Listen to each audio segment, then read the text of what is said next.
Talking a little bit tonight about the gambler, the entrepreneur that's running our country as President Donald J. Trump. He has a vision. He has a vision about making America great again. And what are they going for? They're going for balancing the budget and paying down the debt to maintain the financial viability of this country for the average American citizen. You know, if you're a billionaire, if the currency fails and gets replaced by a digital token and you lose your freedom, that billionaire's not going to be in that boat. He owns gold mines and copper mines and boats and ships and trains like this guy, Warren Buffett. Let's hear from Warren Buffett. How do you think tariffs will affect the economy? I mean, tariffs are actually, we've had a lot of experience with them. They're an act of war to some degree. How do you think tariffs will impact inflation? Over time, they're a tax on goods. I mean, you know, the tooth fairy doesn't pay them. I mean, and see, you always have to just, and then what? You always have to ask that question in economics. Always say, and then what? So is there an answer for that when people say, you know, inflation persists, consumer prices keep going up, when's the end in sight? No, prices will be higher 10 years from now and 20 years from now and 30 years from now. And what do you think about what's happening in Washington right now? About efforts to cut I think it's Washington. Yeah. It's, you know, technology changes things, all kinds of things, but Washington is Washington. And the problem with politics is that you tend to have to make tiny compromises as you go along. You know, that is the very wealthy Warren Buffett. You know, I never liked him ever, going back to the way back. But I really dislike him now for saying that tariffs are an act of war. Sort of, kind of. He basically said we have a lot of experience with tariffs. They're an act of war. They are not an act of war. They are taxes. All they are is taxes. It's a form of taxation. It will increase the cost of goods sold to some degree, unknown at this time, because we don't know how currency is going to affect the price of things. We don't know how discounting will affect the price of things. We don't know how consumers will choose or not choose to buy things that went up in price. We don't know any of those answers. But when he says it's an act of war, he's playing his hands exactly who he is. He is trying to say that President Trump is throwing down the gauntlet of a trade war. And why does Warren Buffett say that? Because he's a globalist. He doesn't want any barriers to trade or investment. He wants the right to make money unfettered.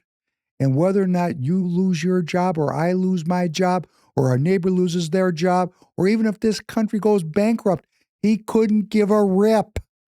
He never heard that great philosophical maxim. If I am not for myself, who will be? But if I am only for myself, what am I? And that's who he is. He's only for himself. He doesn't care about our country or its citizens. He believes in global governance because fundamental to global governance is global economy, and fundamental to global economy is global trade. And what makes global trade work? Free trade. Free trade. As if Warren Buffett doesn't know that it has a cost. What is the cost of the last 75 years of this globalist regime that Warren Buffett is so bought in on? The Oracle of Omaha. What a scam. The guy is a globalist of the highest order. And the costs associated with 75 years of an endless war, open borders, and free trade, he does not care about because he's invested in the war machine. He benefits from open borders. He benefits from free trade. He benefits from climate change legislation. He benefits from social equity. All of this is set up for his benefit and my loss. He takes the gain and I take the loss. You take the loss. We're not playing in Warren Buffett's card game. We're not sitting at the billionaire's steak table. We're just citizens trying to live healthy lives, raise families, develop relationships with our children that are lifelong and significant. That doesn't matter to these people. It doesn't matter at all. And it angers me because he's calling something a war that is really just a tax. Let's listen to President Trump stick his tongue in his cheek at such people. And I also have a message tonight for the incredible people of Greenland. We strongly support your right to determine your own future. And if you choose, we welcome you into the United States of America. We need Greenland for national security and even international security, and we're working with everybody involved to try and get it. But we need it really for international world security, and I think we're going to get it. One way or the other, we're going to get it. We will keep you safe. That's President Trump making a joke of real war. We're going to get Greenland one way or the other. Now, that was a joke. And, the Congress was laughing. So there are real wars. There are real trade barriers that are set up to break relations between countries. And even that is not an act of war.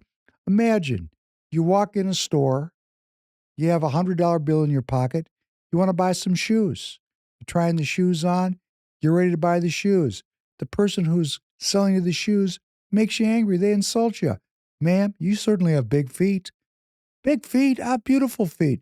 You get up, you put your shoes on, you get up, and you walk out of the store. You don't do business with the person that insulted you. That's not an act of war. That's an act of free will. There is no law that says we must trade with every country. There is no law that says we must subsidize through trade deficits all these different countries. There are no laws that really say that we have to defend the entire world with the treasure and blood of American citizens.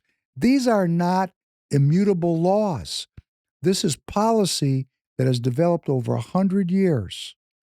And some of this policy developed not necessarily out of a malign intent.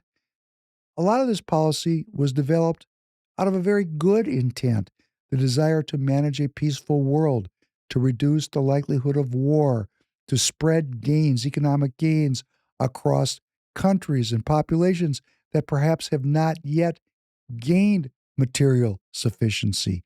There is many good impulses along the way. So let us not think of globalism and nationalism as mutually exclusive. No, think of them as complementary antagonists. They're complementary, nationalism and globalism. They're just also antagonistic. So globalism and nationalism wax and wane over time like the tides. Yes, sometimes we're a little bit more globalist. Sometimes we're a little bit more nationalist. It depends on the times. The times make the warrior. We've had 75 years of globalism. It's hollowed out our towns. It's closed our factories. It's hurt our population. It's destroyed our tax base. It's time to reset. And President Trump is gambling that these tariff regimes are just the medicine that our sick economy needs and our sick people need to recover our well-being. Well, we're going to find out